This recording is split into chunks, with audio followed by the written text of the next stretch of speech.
আসসালামু আলাইকুম। সবাই কেমন আছেন? তো এই শীতকালে আপনারা কে হাঁস খেয়েছেন? আমি তো এই যে রাজা হাঁসটি দেখছেন, এটাই এবার খেয়েছি। আর তার সাথে অন্য হাঁসও খেয়েছি। তো দেখুন এটাকে কিভাবে জবো করা হলো।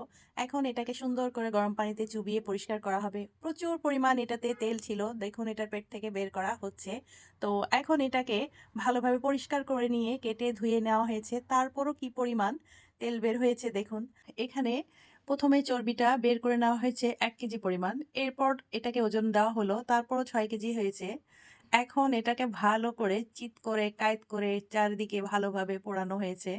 তো পোড়ানোর পর উনিকে ভালো করে কাটকুট করে পরিষ্কার করে নেওয়া হচ্ছে। তো দেখুন কতগুলো পরিমাণ তেল সহ মাংস। তো যাই হোক, তেল তো অনেক পরিমাণে এসেছে। এখন এই তেলগুলো এখানে দেওয়া যাবে না। তো তারপরে এখানে পানি গরম করে নেওয়া হলো।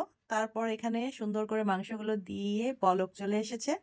এখন একটু সিদ্ধ করে নেওয়া হচ্ছে এজন্য যাতে তেল অনেকটা কমে যায়। তো এরপর এটাকে ভালো করে ধুয়ে নেওয়া হচ্ছে। পরিষ্কার করে ধুয়ে নেওয়া শেষ হয়ে গেল। এখন এটাকে সুন্দরভাবে রান্না করার জন্য রেডি করা হলো। তো দেখতে থাকুন এটা কিভাবে রান্না হচ্ছে। ১ম এ একটি কড়াই দিয়ে সেটাতে মাংসগুলো দেওয়া হলো। তারপর দেওয়া হলো এখানে পেঁয়াজ। এরপর যেটা দিচ্ছে সেটা হচ্ছে আদা, রসুন বাটা। তারপর হচ্ছে গরম মসলা এবং জিরা, ধনিয়া বাটা। তো গরম মসলার সব আইটেম দেওয়া হয়ে গেল মসলার। তারপর এখানে দিয়ে দেওয়া হলো লবণ, পরিমাণ মতো সবকিছু। এরপর দেওয়া হলো গুঁড়ামরিচ এবং হলুদ। তারপর এখানে তেলের কোনো কাজ নেই। তেল দিলে এখানে অতিরিক্ত তেল হয়ে যাবে। তো এখানে তেলটা ব্যবহার করা হচ্ছে না। তো তেলের জায়গায় এখানে একটু পরিমাণ পানি দেওয়া হলো। তো এইভাবে করেই এটা চুলাতে দেওয়া হবে আর শুধু কষানো হবে। কষানোর উপর মাংসটা রান্না হবে। তো কষাতে এক পর্যায়ে রান্নাটা কমপ্লিট হয়ে আসছে। তো দেখুন কত সুন্দর করে রান্নাটা কমপ্লিট হয়ে গেল। এর ফাঁকে আমরা এখানে কিছু আলু দিয়ে দিলাম।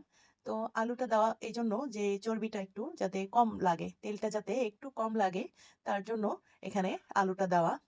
তো রান্নাটা যখন কমপ্লিট হয়েছে তারপরে এটার থেকে অনেক পরিমাণ তেল এমনিতে বের হয়েছে। তো রান্নাটা অনেক টেস্ট হয়েছিল এবং অনেক মজা হয়েছিল। অসাধারণ এক কথায়। তো ভালো থাকবেন, সুস্থ থাকবেন। আল্লাহ হাফেজ।